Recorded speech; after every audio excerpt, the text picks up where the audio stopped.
Hello everyone, welcome to this Cloud seminar. Today we will have the pleasure of following Michal Opler's presentation entitled An Optimal Algorithm for Sorting Pattern Avoiding Sequences. Thank you. All right, so this will be talking about sorting. So first, let us define how exactly are we sorting. So we're going to be talking about comparison-based sorting, meaning that we get a sequence of, we assume that there are distinct values. I mean, our result works in general, but for today we're just working with permutations with sequences of distinct values. And the task is just to rearrange them to increasing order. But the caveat is that the access to input is available only through comparisons. So we can only query comparing pair of elements and we get yes or no, like less than or equal larger than answer, and that's it. And so this is something that you should be familiar from AG1 or any other sort of elementary algorithms and graph class. And there's one of the few easy to state and prove lower bounds, right, for this comparison-based sorting, where any deterministic comparison-based algorithm must take at least n log n comparisons asymptotically in the worst case. Let me actually remind you of the proof, because I assume you all seen that, but since we have deterministic comparison-based algorithm, it means that it works exactly the same until it queries the comparison between two elements. And at that point, it branches into two different behaviors. But if it goes, if let's say x1 is smaller than x2, then it again works deterministically until it queries another comparison, and then it branches to two other branches. And at the end of each computation, it has to rearrange the input, meaning it has to know the input permutation. It has to know the order of the elements on input. And since such an algorithm should be able to should sort everything, that means that there has to be at least n factorial leaves, because that's many permutations are there. That's many permutations of n elements. And therefore, since it's a binary tree with at least n factorial leaves, it has to have depth the logarithm of n factorial, which is asymptotically n log n. Right.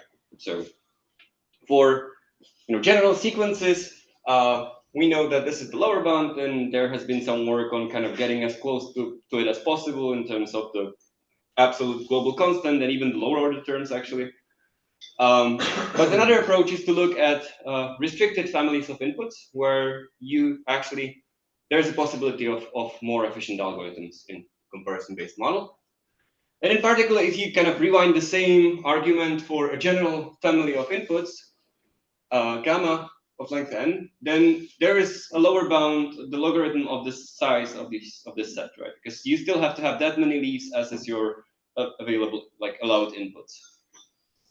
So, but this means that when we have some family of inputs that grows only exponentially, not factorially, then there is a chance for sorting in linear time for comparison-based.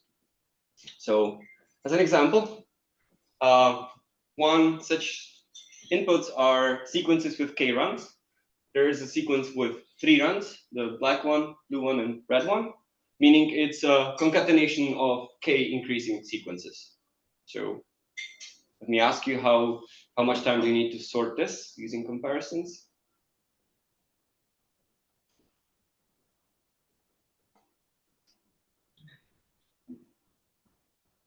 What?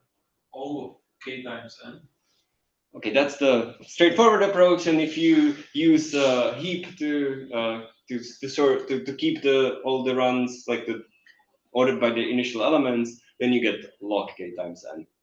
You kind of have a heap with elements being the sequences, and the keys are the first unprocessed element in it, and you just pull out the minimum in each step. Another such example, slightly more complicated, is what's called k increasing sequences. Now it's not consecutive. It's not a concatenation of k increasing sequences, but rather it's an interleaving of k increasing sequences. So you have the black, the red, I hope you can see it, and the blue. And could ask the same question, and in fact, you can do the same time. You think about the algorithm for the dynamic programming algorithm for finding the longest decreasing sequence, then it as a byproduct partitions your input into these k increasing sequences, and it only needs log k times n time. And then you're in the first scenario where you already have these k sequences and you just merge them in log k times n time. And well, a different type of sequence is what they're called pre-order or traversal sequences. So you take a binary search tree on n vertices with labels with keys 1 up to n, and then you do a pre-order traversal of this, meaning you recursively write out the root, then you write out a root, then recursively route out the left subtree, and then the right subtree. So this would be 4, 2, 1, 3, 6, 5. And these can be sorted in linear time, essentially using the stack. Okay, and it turns out that all these three examples have a common generalization, and that's pattern avoiding inputs. So again, the permutation is just a sequence of distinct values from this set 1 up to n factorial permutations. And additionally, we can represent it as an n times n binary matrix, where for 1, 3, 2, 4, you just kind of plug out, this 1, 3, 4, 2. We're using Cartesian coordinates, and essentially the only non-empty elements of that matrix are the ones of the cells I, pi, I. And we say that a sequence contains a permutation pattern if it has subsequence order isomorphic. And since we're going to talk about sorting, order isomorphic means that it's the same with respect to sorting. The same sequence of operation gets it sorted. So in here, this larger sequence contains the permutation or called pattern 1, 3, 2, 4, because 1, 7, 9, 6 has the same relative order. The same operations would sort 1, 7, 9, 6 as 1, 3, 4, 2. Another way you could say that the first element is the smallest, and the last element is the second smallest, the second element is the third smallest, and the fourth element is the largest. They have the same order. They're relatively they're order isomorphic.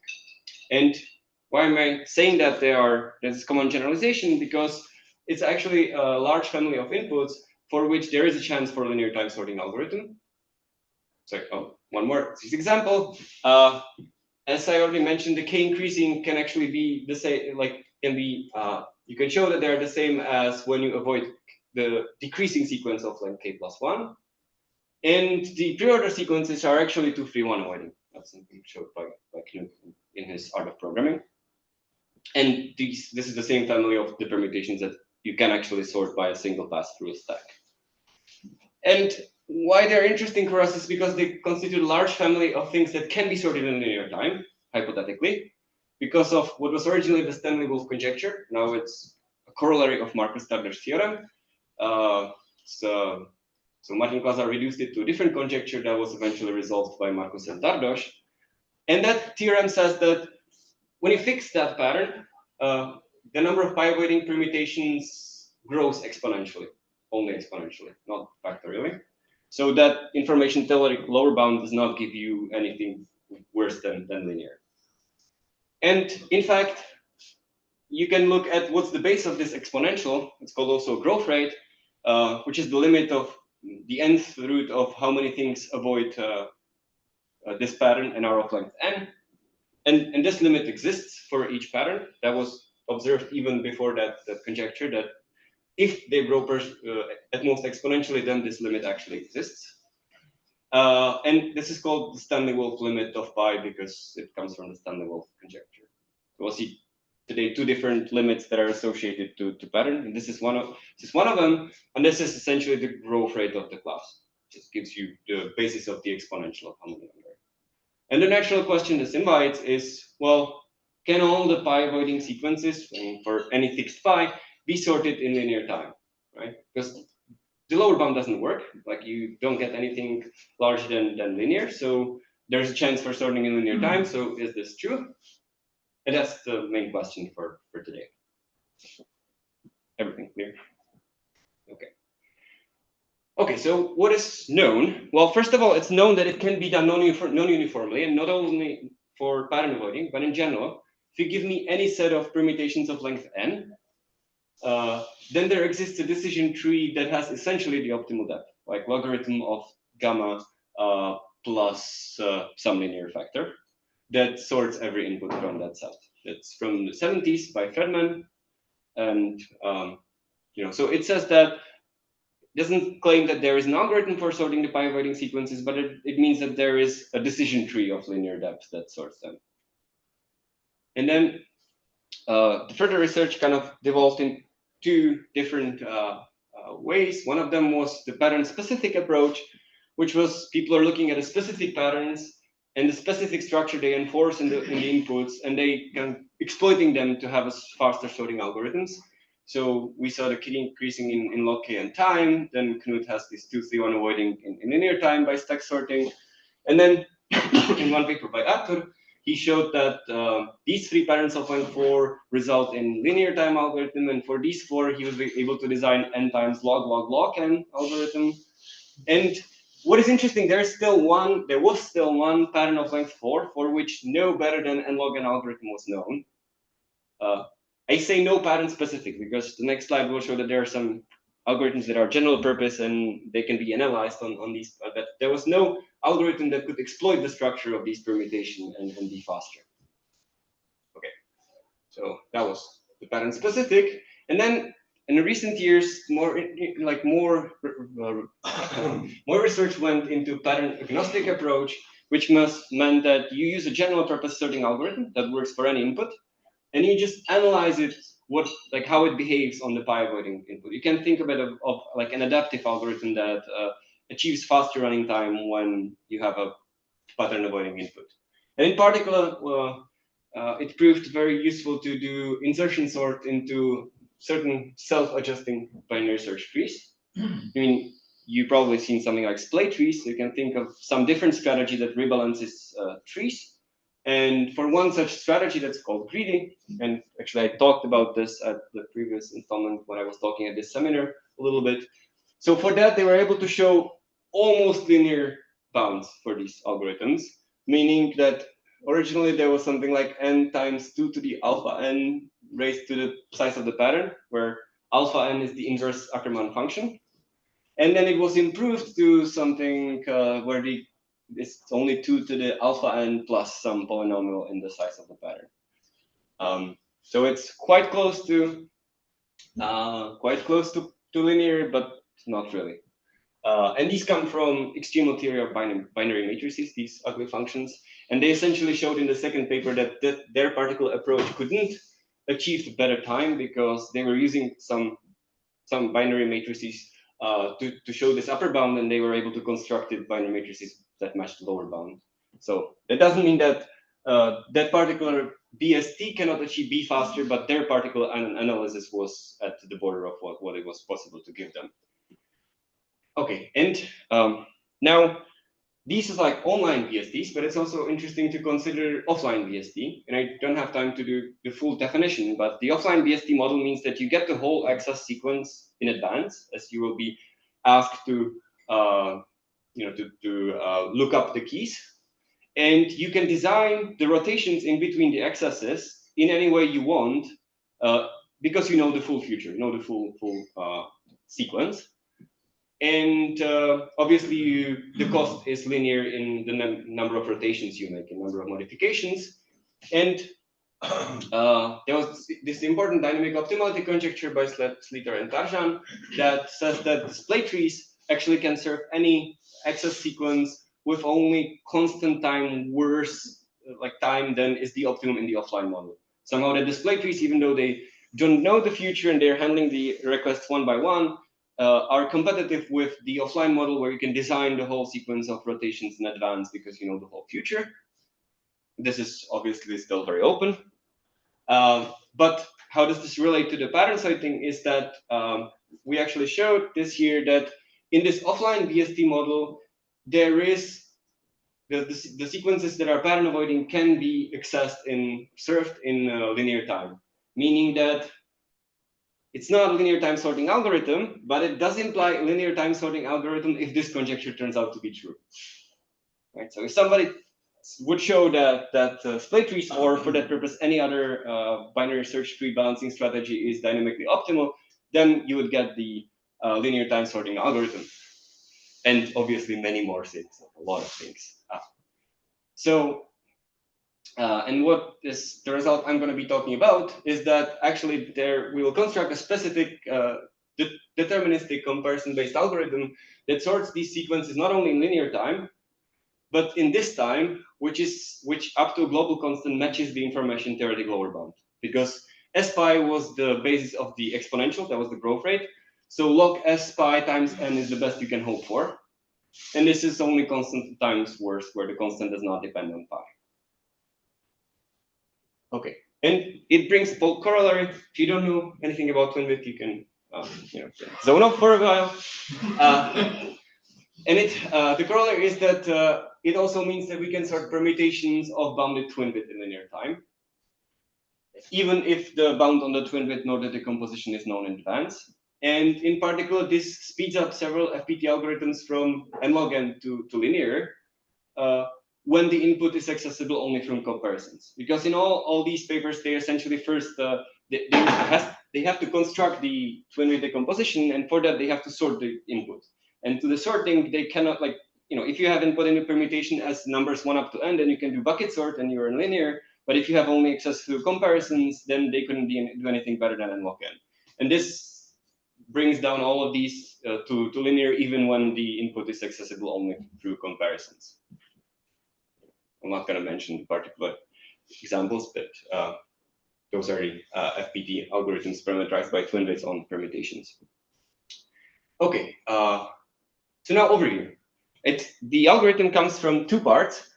First of all, we show efficient merging procedure that can merge n over log n pre-sorted sequences of length log n. So each is of length log n, and there is n log n of them many.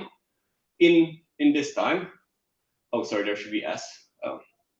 You haven't met the C guy yet, but imagine here being s, and it's still true, I promise. And so this is one thing, that we can merge very many sequences in essentially linear time. So even this first point alone would give you something like n to the n times log star n algorithm, because you could recursively decompose into log n sized problems. But then we have another part which we can, if we have sequences of length k, which is log log log n or smaller, then we can sort them in the optimal time. And the idea essentially is most of them are the same, because there's not that many sequences of length log log log n. And then the whole algorithm comes from these 2 ingredients as follows. You first cut it up into sequences of length log log log n. You sort all of them using this second part in this time, and then you do just 3 layers of bottom-up merge sort using this effective merge sort, because in the first layer you go from log log n to log n, and you go from log log n to log n, and you go from log n to n, and that gives you the linear algorithm. So really the important are these 2 things: the efficient merging and how to sort very many short sequences. Okay. Any questions before we move on to these 2 things? So what is C's RSS? You're gonna see in about 2 slides, but I can tell you that the log C is asymptotically the same as log S. So asymptotically doesn't matter. It's a different constant. It's gonna come up, I think maybe even in the next slide. Yes.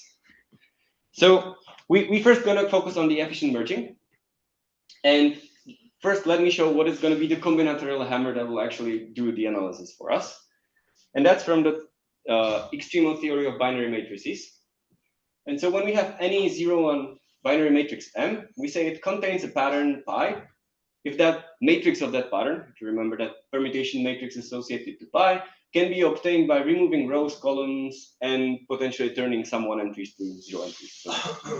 So in this case, this is a claim that this contains 1, 3, 2, because I can select these columns and these rows, and then these 3 bold entries correspond to the matrix M1, 3, 2, and the other ones in the highlighted columns and rows, I'll just turn into zeros.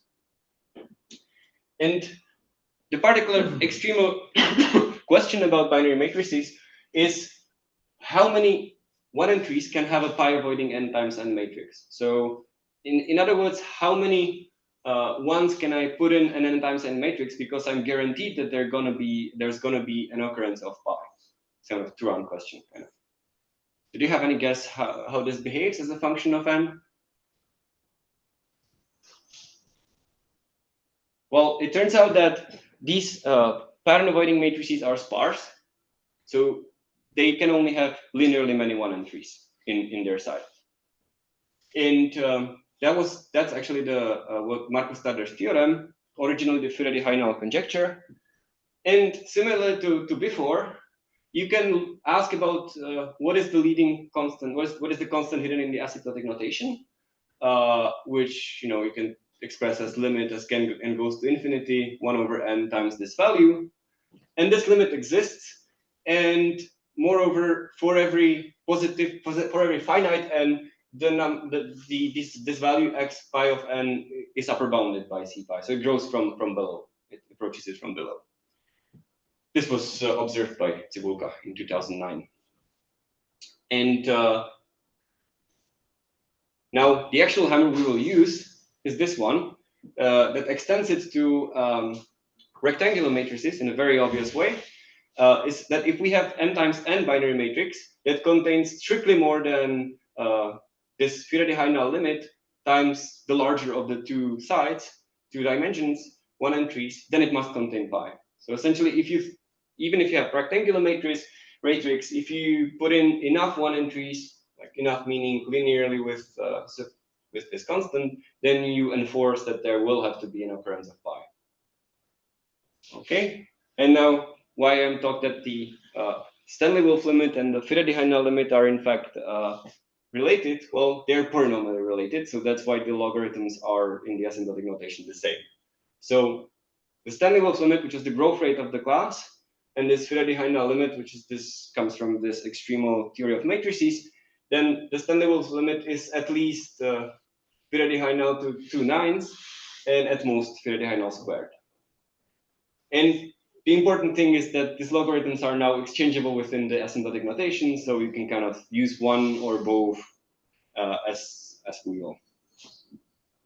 Okay, and this will be our main tool. That if we put enough 1 entries in a binary matrix, that we enforce an occurrence of pi. All right, and now the algorithm itself. Turns out that it's not actually complicated. When you hear something like optimal algorithm, you expect some weird word round tricks and fusion trees and whatnot. So you don't have to be scared. This is essentially, okay, so first simplified version, assume that we know the pattern. The general one is not that more complicated, but it's good for exposition. So assume that we know the pattern and we know its Faraday-High-null limit. Now what we do is we set this parameter d to be the ceiling of 2 times c pi, and the m is just how many sequences are we merging, and overlog n. And now the idea is that we just refuse to merge more than these sequences at once. We just don't want to do that. So first, we kind of take this extra step that we group the input sequences in consecutive d-tuples, and we merge each d-tuple into a single sequence. That's in order for the constants to work out. But this particular step is easily seen to be log d times n, because you're just doing a d-way merges of some partition of the input. And then, like I said, we're very stubborn about not merging more than the elements. So while there are some non-exhausted sequences, we just pick the d+1 with the smallest initial elements, the ones that should be merged next. Then we set x as the initial element of the d+1, the largest out of these, sort of the point to which we can actually merge those. And then we just keep merging these d sequences until we hit x.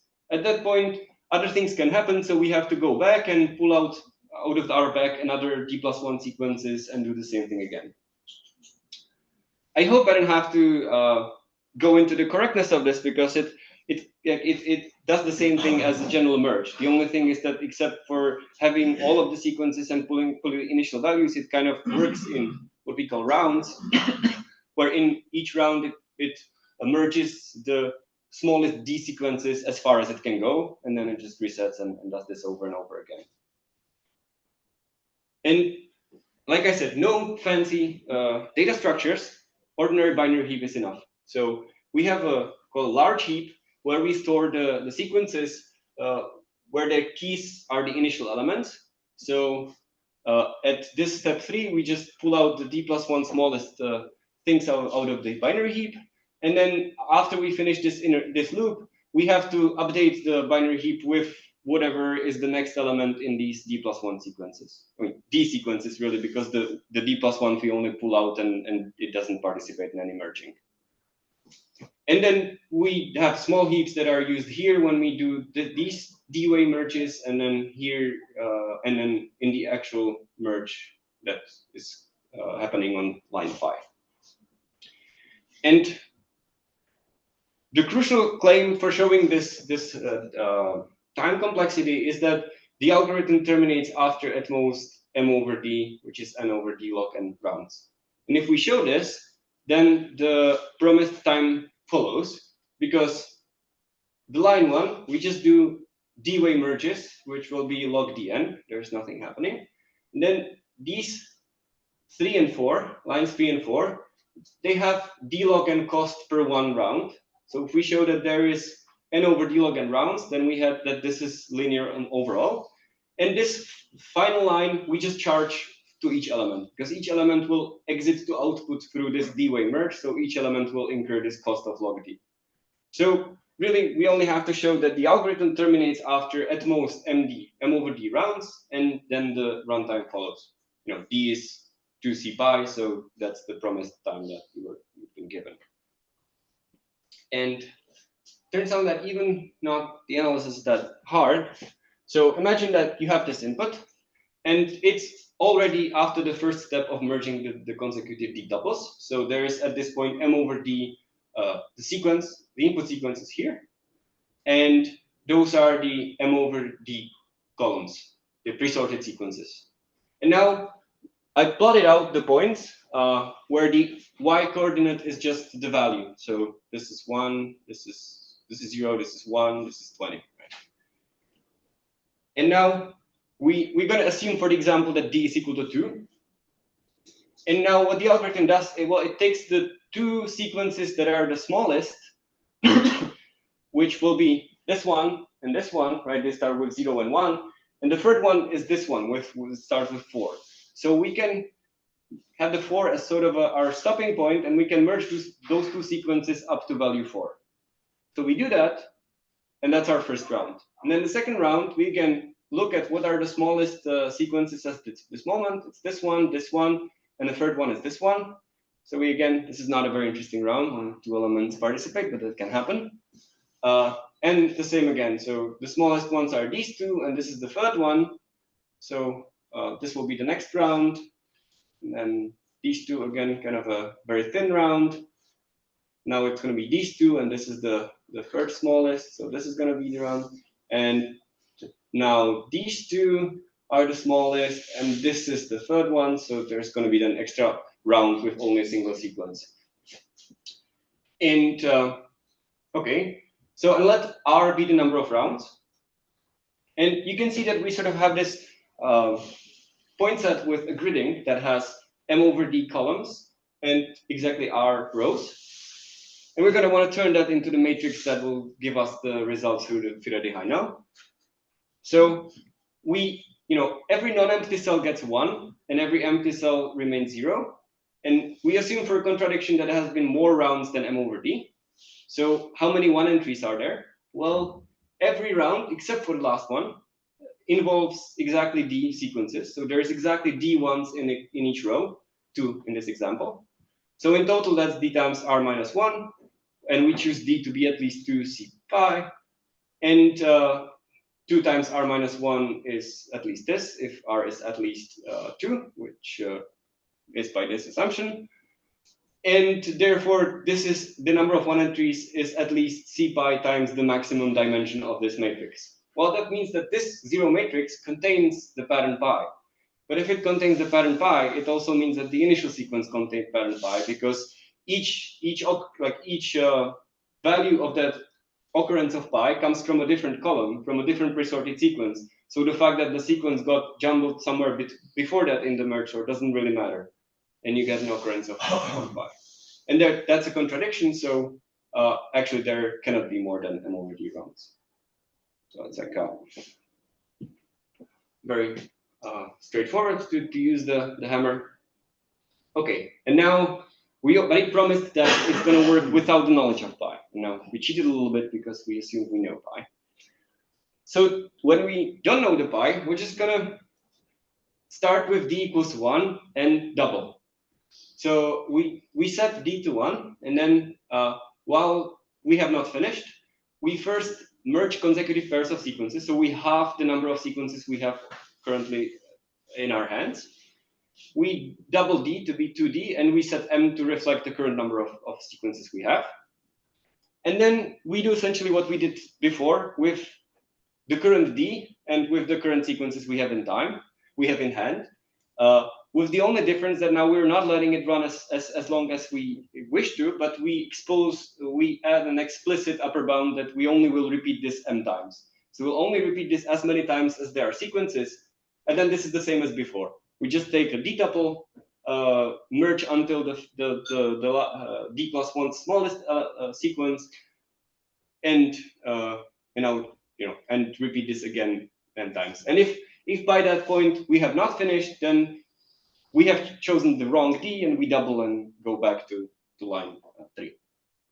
And now phase is one execution of the outer round. So there's outer loop. So this is a phase, and then in there you have the rounds as before. And as far as the times complexity go, this thread line in each of the phases, this takes only linear time because we're only merging pairs of sequences. This is linear, like this, the lines 6 and 7 are linear due to exactly the same reason as before, because we're now enforcing the number of rounds to be only m. So we're being explicit about this, that we don't want to run for longer than that. And this, like, again, the final line where we actually outputting the elements we charge each element with the cost it incurred there. And since this is a d-way merge from some d that occurred during this algorithm, this cost is log whatever was the largest d that we got to before we stopped. And so it really suffers to show that this algorithm terminates after log c many phases, roughly, because this is this log d max is exactly the number of phases actually, because we're doubling the d. And the other steps actually have linear complexity. So if we multiply it by number of phases, and this will be number of phases, we get exactly what we were promised. And the proof is pretty simple. We just assume that the algorithm does not stop before that and actually reaches this phase of log c pi plus 1. And this is chosen such that at that phase, we already have di to be at least 2c. And at that point, you go through the same proof as before, because you do the matrix thing where you track the execution of it. You get out the binary matrix and show that it must contain pi if it ran for more than m rounds. Right. So, and this is the whole algorithm. I would argue it's not a very complicated one. It's just kind of you're very stubborn about not merging more than d elements at these sequences at one time. Fits on 8 lines of pseudocode. Okay, so this is for the efficient merging. Any questions to that? All right. Now it is sorting many short sequences. The one is less fun. So, okay, the decision tree for us will simply be, so we require our decision trees to be full binary trees, so all the branches are of the same length. And we'll just, the inner nodes will be labeled by pairs, meaning that those are the two indices that we query for comparison, and leaves are labeled by permutations of length k. And applying this decision tree on a given sequence is straightforward. At each internal node, you simply compare x1 to x2. For instance, here x1 to x2, and given whether x1 is smaller, you go to the left, and if x2 is smaller, you go to the right. And now the thing is that, remember, we are focusing on case k log n. That's how short sequences are. And the number of decision trees is roughly doubly exponential in their height. Plus, also k appears there somewhere, but it has a smaller effect on the number of decision trees. This is by no means tight. And that in particular means that if your sequences are of length log n, then there are only sublinearly many trees. So our pool of candidates for the optimal tree is quite small, right? And moreover, if we combine this Stanley-Wolf conjecture, that's now Marcus-Tardos theorem, with the non-uniform result of Fredman, then we know that for every pattern there is actually the decision tree of the optimal depth, right? We don't have it, but we know that it's there. That sorts every permutation of length k. Well, so what if the algorithm? So again, first simplification. What if it knows pi? Well, you can generate all pi-avoiding permutations of length k. It's log n, so there's not that many. Certainly sublinearly, quite sufficient, substantially sublinearly many. And then you just go over all decision trees of depth this, which is guaranteed this. There's also sublinearly many of those. And then you just check if this tree sorts every permutation. You just run it, and if yes, then you save this as your optimal decision tree. And then you sort every sequence on input, like every actual sequence on input using this tree. And all these steps 1 up to 4, they are sublinear because there's just too many non-isomorphic sequences, and there's just that many decision trees of that height. So that's kind of I would say a bit silly, but that's how these optimal algorithms usually work. Like they decompose it into small things where they actually do some sort of brute force like this. But let me remind you, we don't know pi, so we want something that works even if we don't know pi. And also one more comment. This is a little bit more stupid than it has to be, because actually this theorem of Fredman is constructive in the sense that if I give you this set of permutations that I want to find the optimal decision tree for, then he describes how to actually construct it. So after this step 1, we could just directly construct the optimal decision tree and not do this. But even if we did this, we would still be fine, right? And so now, what if we don't know? Well, the trick is we'll just assume that we have a tree that sorts the thing. So we fix some enumeration of decision trees in the increasing order by their depth. And the algorithm is we just take the first one in this sequence. And now we take the input sequences 1 by 1, and we try applying this tree on S. We don't know what it does, but we try it anyway.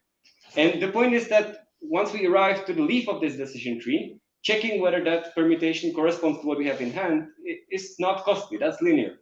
So we just check whether that tree worked for us. And if that tree worked for us, then we just go on to next input sequence. And if that tree does not work for us, well, we know that we have the wrong decision tree, so we just throw away this decision tree and take another one, right? And the observation is, well, the depth of the decision tree never exceeds this value because of the Fredman result and the Stanley-Wolf conjecture. So we're sure that we're going to stop this enumeration at some point. We're going to hit the one that actually sorts everything, and then we'll keep that one. And we distinguish between successful and unsuccessful applications of these decision trees on SI, this line 3 and 6. And we claim that there is exactly n over k successful applications. Well, that's because once we sorted it, we put in an output and we never come back. But also there is only sublinearly many unsuccessful ones. Well, that's because we advance in the enumeration sequence of the decision trees. And as we saw for k equals log, and there's just too few decision trees. So this is actually much faster than this, right? And so the main, where the main time comes from is actually the successful sorts, and those successful sorts give, no, it's not gonna be. The successful sorts gives you exactly the promised optimal runtime for this, because each one of them will have this time, and there will be n over k of them. So if you multiply it out, you have exactly n times log s bar plus 1. And okay, so conclude, I just pasted the main theorem here, that we have the comparison-based algorithm for pi-avoiding sequences that matches the information-theoretic lower bound, at least asymptotically. And it doesn't have to know the permutation in advance. It's just a general purpose sorting algorithm. It in fact works in n log n time on general inputs. And the questions that are kind of natural, I think, is, well, if we can get rid of the global constant that's there, meaning if we can really get down to the information-theoretic lower bound, which is the logarithm of how many things are there. So the weaker version of that is you would still allow yourself a linear factor, albeit like a global that doesn't depend on pi. And then the stricter version of that is you would not allow yourself that linear overhead. You would just go for logarithm as pi times n plus lower order terms. And for both of those, the unfortunate thing is that you no longer can just like use the Fourier-Dehaene binary matrices and the Stanley Wolf, because suddenly the log c pi and log s pi become different. Like there is some constant in front of those that screws this up. And the second thing is whether this same result, the linear time comparison sorting of pattern avoiding permutations can be done with BSTs. Whether there is some BST strategy like split trees or greedy, which was used in the previous results, that actually achieves also this linear cost. And that's it. Thank you.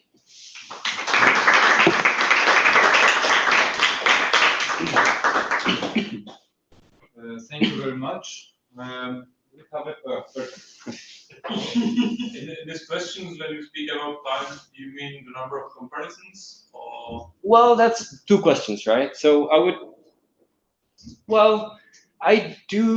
think I mean time, because you know that there's the optimal decision tree. So you can kind of, if you really put no restrictions on time whatsoever, then you can brute force the optimal decision tree without touching the input sequence. Well, if you don't know pi, then probably not. Okay. So, but yes, it's kind of a, you could ask those two questions. I can see now that it's not trivial, even if you allow yourself quite unlimited computation. Right. Okay.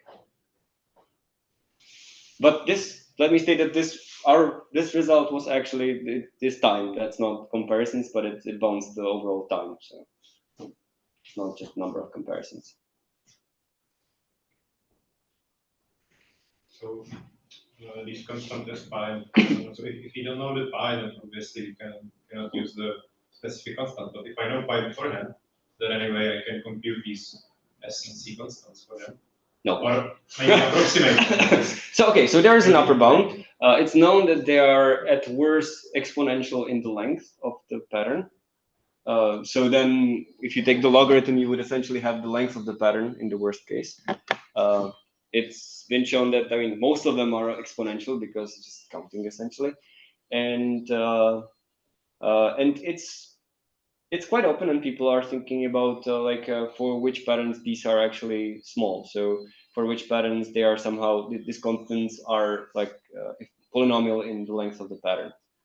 So there are some conjectures. There's like a nice meta conjecture that says that if that pi is itself pattern avoiding, so if you fix some sigma such that the pattern pi is sigma avoiding, then this constant is polynomial, while the degree of the polynomial depends on the length of the sigma. So that's a nice conjecture of Jacob Fox that I thought about it myself at some point, but it's quite far off.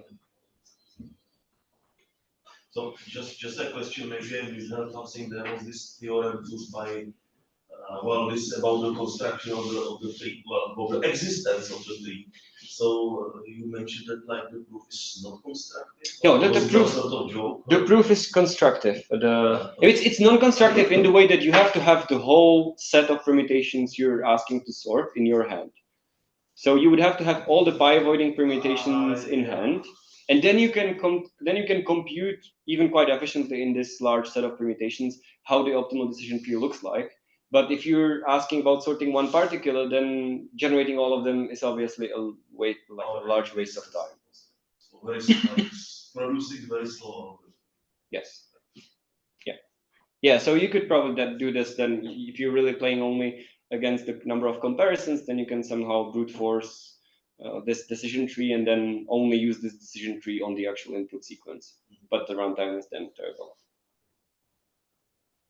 So like you have to pre-compute it in the algorithm because like it depends on the number of elements, right? So you can like hard code it. Yes. Yes.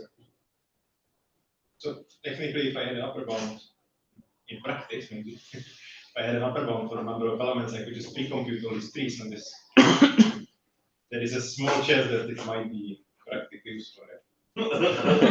No, so what we actually look into at some point with Chenda is that like it feels like the practical part is that the merging thing could be at some regimes where you would obviously not go down to like log n, but maybe if you recurse to something like square root of n or n to 1/3, which in total gives you something like n log n like overall the recursive algorithm, then for the pattern avoiding sequences, it might offer like you're certainly gonna use less comparisons than if you would do something standard. And the question then is whether you can implement it fast enough that it actually makes a difference. I think we didn't get that far. So it's still kind of, I would still like to try that, whether this sort of recursive procedure of recursive list, like merge sort with kind of n to 1/2 or n to 1/3 or something, with this particular approach of this algorithm would actually give you something meaningful. I mean, I'm pretty sure that it'll give you less comparisons, and then it depends on how it behaves. It's a bit messy with memory, but then you have some scenarios where you actually care about the comparisons a little bit more than time, like in the sense that you have scenarios where it does take a little bit of time to actually compare two elements. I mean, for instance, in Python, the Python sorting algorithm is optimized a little bit towards the number of comparisons because it's optimized a little bit towards the number of comparisons because it just takes a longer time to compare two elements than in C++. So they use different thing because of that. Okay, so maybe we can continue this nice round of questions offline. Thank you very much again.